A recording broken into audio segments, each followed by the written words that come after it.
जाबे फेर नदिया के तीर शीतल है बयार।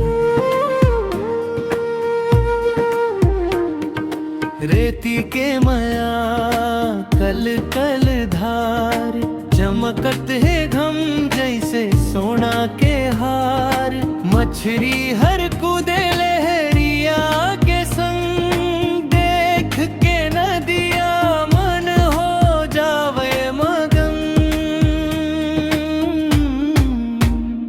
मन मोर डोले लागे बड़ा सोले।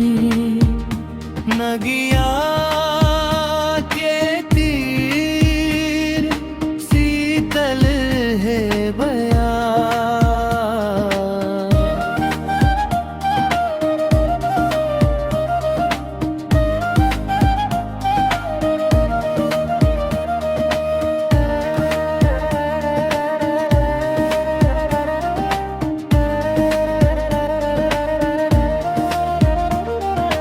बगिया के फूल महकत है गा, चिरई चिरगो सब गावत है जा। तेहा हंस देवे तो मया बारी जाए, मोर मन के उलझन सब टल जावे।